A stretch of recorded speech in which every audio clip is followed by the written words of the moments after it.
Hello, welcome back to my channel. This is Early Career Academic, where I explore how I pursue my personal and professional goals. I am an academic, I am a wife, a cat mom, and a passion planner ambassador. Today, this video, we're going to talk about how I plan my Thanksgiving break. If you're an academic or a student, you know that we get a holiday break for Thanksgiving, which for most institutions starts on the Wednesday before Thanksgiving and then ends that Sunday. So it's a good little chunk of time, which of course a lot of which is spent with family and so on. But there's still a little bit of time there. And what I have done over the years, starting in graduate school, was take advantage of that time to get a jump start on some of the things I want to accomplish for Christmas preparation. I did this because typically by the time I'm done assessing my students' final projects and I submit grades and sort of all that stuff is over, it's already mid-December and you just feel scrambled. You feel like you're way behind and you're just like slapdashing things together. So I have to use Thanksgiving break to kind of like get some things together so that I can actually enjoy my holiday season and not be stressing about, getting the things I need to show the people in my life that I love them by creating a good holiday season for them.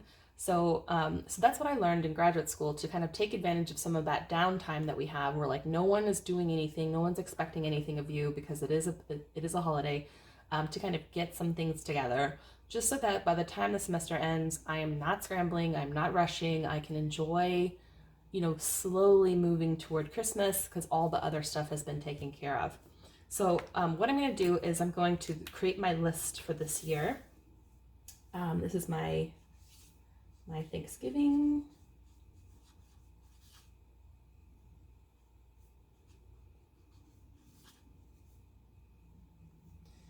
I'm going to put to do. Lost the ink there. Okay. And what I do is I keep a list. I keep a digital list. I started this because I kept having to rethink every year, like the stuff I needed to do, and I didn't want to spend the mental energy doing it. So I do keep a digital list, but things change from year to year. People come and go in your life. Your relationships change over time, like situational changes.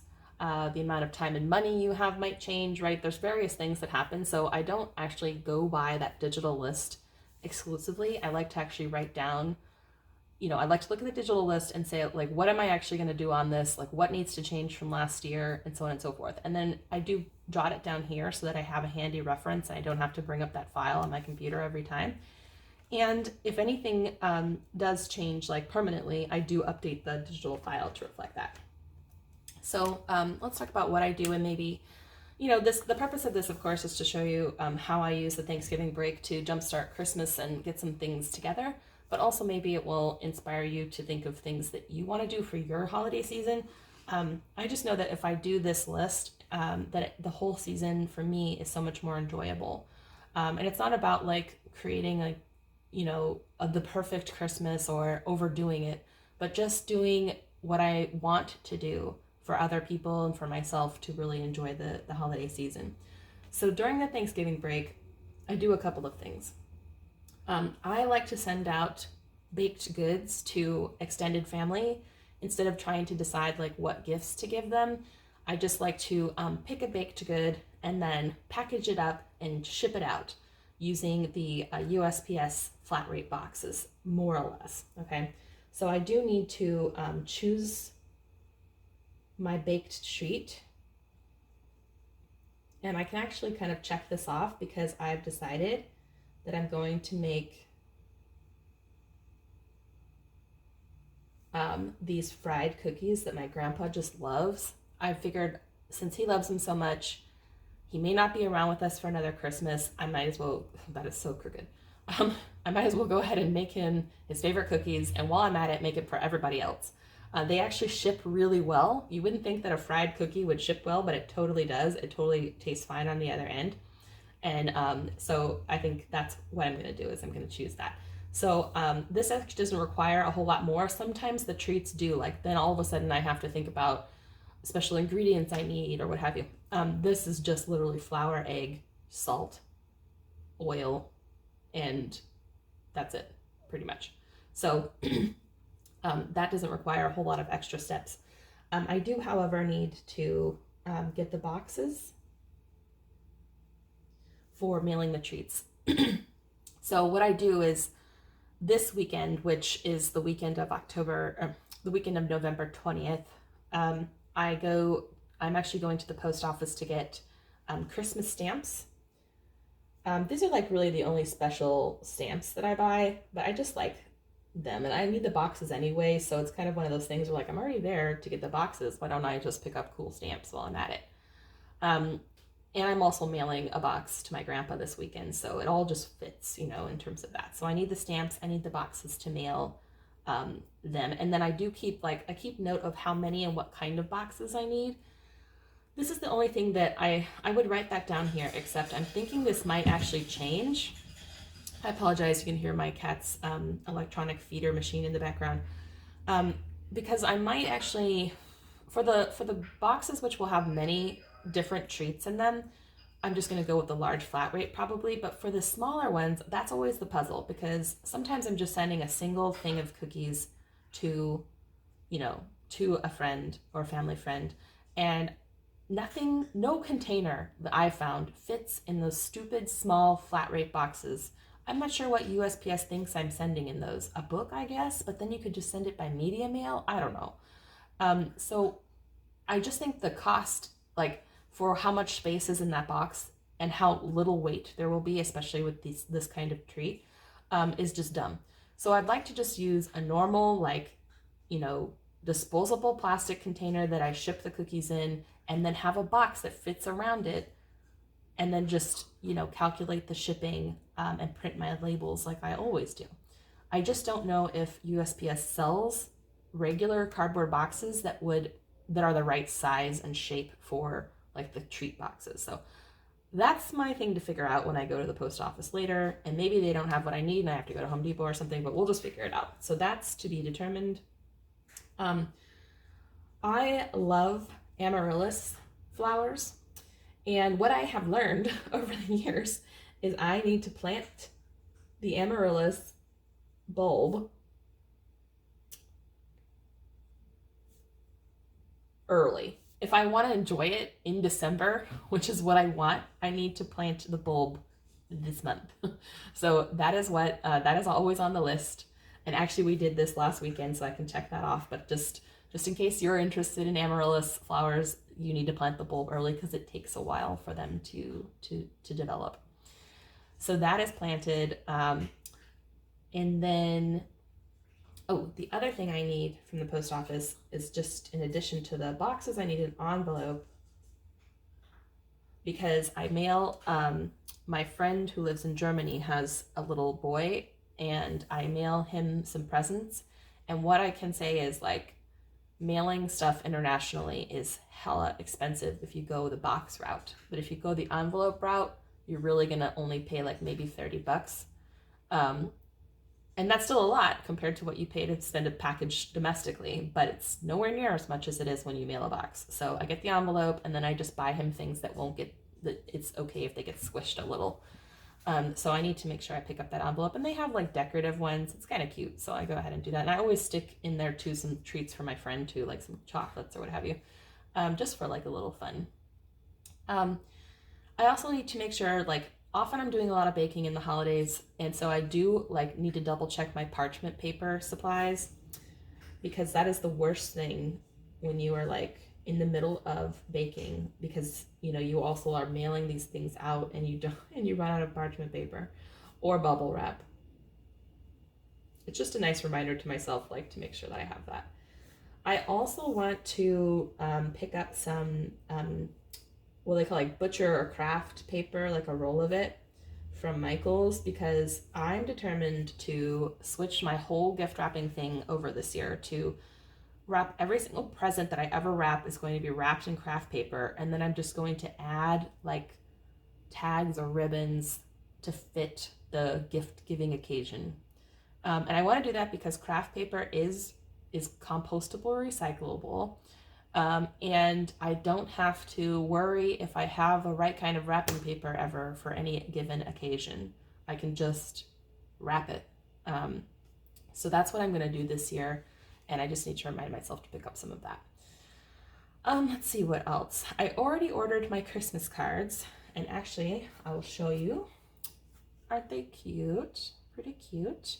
And I already taped our letter on the back. I didn't think through choosing a card option which allows you to put a letter on the back, so I printed these at work and then I pasted them on.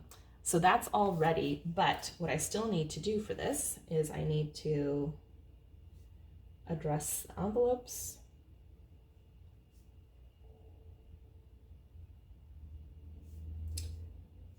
I need to stuff the envelopes with the cards and stamp and mail. I like doing this over Thanksgiving break because even though it's early and I get crap sometimes from my family being like, why are you always the first one out of the gate with cards? But then again, like, this takes time I don't have in December because I'm busy with other stuff, and I don't want to spend like the days leading up to Christmas doing this when I could easily do it while I'm just like chilling on the couch watching a Thanksgiving movie, you know, and just like hanging out. Like Thanksgiving break is it's long enough and short enough. Like, it's too short for you to really like turn it into, you know, some kind of elaborate vacation, but it's long enough that you're going to have plenty of downtime. So that's what I like to do, is I like to address, stuff, stamp, mail the envelopes just to get them out. Also, just to FYI, this year in particular, we're going to have all kinds of shipping delays. So anything you want to arrive in time for the holidays, just make sure you're thinking about that. So that's what I'm going to do also in this Thanksgiving break. Let's see, anything else? The only two other things. So I typically pick up these, this is kind of nerdy, but Wegman sells tree-shaped butters. They're like little like butter that had been pressed into a mold to make it look like a Christmas tree. And I just love having them on our table for Christmas dinner. So if I don't snap them up, like the minute they put them on the shelf, which is typically around this time of year, I won't get an opportunity because they sell out so quickly. And they have turkey versions too. And if you guys want to follow me on Instagram, I am totally going to post a picture of that turkey butter sometime next week during Thanksgiving. But I like to pick these up so that I have them. Or like anything that's really holiday specific that's like at the grocery store. Like they also have tortilla chips that are green and red. And it's so like for our Christmas Eve, which is like a cocktail party type of thing, you know, anything that I want for that occasion that I know sells out quickly, I like to pick up at this time of year. And the chips are fine, even if you pick them up this far ahead. They're sealed and everything. They'll be still fresh by the time Christmas rolls around. Now, the only other thing that I typically put on this list that I'm not sure if I'm going to this year is my mom and I host a treat exchange with her neighbors. And it's a lot of fun normally because you walk away with 8 cool little bags or boxes or whatever of like different treats. And then you have this variety of treats that you can like re-gift or, you know, put out when you're hosting. And, you know, it's also just the exchange itself is pretty fun. Like, you know, we drink a little white wine, we have some cheese, you know, we chit chat. I just don't know if we're going to do it this year because I'm not sure. My mom and my sister and I are going to California to visit my grandparents, and I don't know when that's happening. And I don't know if it's going to be like the one weekend in December that we could conceivably do the treat exchange. If we were doing the treat exchange, I would have some items here about, you know, like there's this things I do each year for that. I make some sugar cookies. I either buy or I make some sugar cookies so that the kids can decorate them at the party. I get food, obviously, for the party, wine for the party, and then I need extra boxes or bags to put my treats in that I exchange at the exchange. I also pick up like big bags with handles on them so that everyone can load their treats into them and take them home with them. So there's things that go along with that. I just don't know if we're doing it or not yet. So if we are, I'm going to add some of those items here. And again, this is just stuff that I can easily do over the break. I mean, I go to Target in their dollar aisle and I pick up all those bags and boxes and stuff. And you know, also just if it's one of those things where I don't literally do it over Thanksgiving break, I might, for example, just schedule it in my planner to remind myself. So that's about it for like things that I like to do over the winter break, that are like to-do items. I'm gonna do a separate video where I go over my like winter bucket list, okay? Because we did fall. I did all the things on my fall bucket list, feeling really good about that. Now I'm gonna do a winter one, but that's in a different video. This is more like what I need to do over the Thanksgiving break. Obviously for me, and I know this is different for everybody, but we decorate for Christmas. For us, it's pretty like simple. I mean, we live in a small condo and we use a fake tree because my husband's allergic. And so, you know, it's pretty standard, but I am going to vlog it so you guys can kind of see how I go about organizing the decorating process. Because I love Christmas decorations. I try to like keep myself to getting only one new thing every year. I realized after so many years, I mean, literally after probably obtaining like 7 versions of this thing, that I have clearly like I'm a collector, and it took me a while to realize it, but I collect nativity sets. And I'm not terribly religious, so it's kind of interesting that I came around to collect them, but I have like this collection. So I will post that to Instagram if you want to follow me. When I put that up, I'll post a picture so you can see what that collection looks like. And that's also something that I do over Thanksgiving, is we decorate the house. And then the only other thing, which I did mention in my plan with me last week, is we do a tree trimming thing with my mom, where we make like ham and pea soup and you know, help her decorate her tree, and we like listen to some Christmas music, we maybe watch a movie. So all of this stuff is just to say that it helps me set up for like this holiday season that I, you know, really want to enjoy more than anything. I might as well get some of this stuff crossed off because a lot of it overlaps with each other. And that way I can focus on my winter bucket list and do some fun things with my family and my friends and not worry about it so much. Obviously, the one big item here that you're probably wondering about is buying presents for my family and friends. I do sometimes do some of that over Thanksgiving. Depends on kind of what we're doing with our families. I don't like personally to go out shopping on Black Friday like some folks do, unless we're going to like the fancy mall where it's really not super crowded and we just like to window shop more or less. But some of this does sometimes happen over Thanksgiving, but I don't put a lot of pressure on myself to get it all done because I like to buy gifts that I know people are going to like. And sometimes that happens all at once, like in one weekend, I knock it all out and I'm feeling great about it. And sometimes it takes longer. It just is what it is. I'm also going to try to avoid shipping issues that seem to be proliferating by looking in my local stores first for things for people. And then seeing like if I need to fill any gaps with like, you know, Amazon purchases or what have you. So that's all stuff that I might, so this is all stuff I'm going to do over Thanksgiving, and then I may or may not do some gift shopping as well. Okay, so that is it for the Thanksgiving to do. I might put a little like fall leaf sticker here and there just to jazz it up a bit.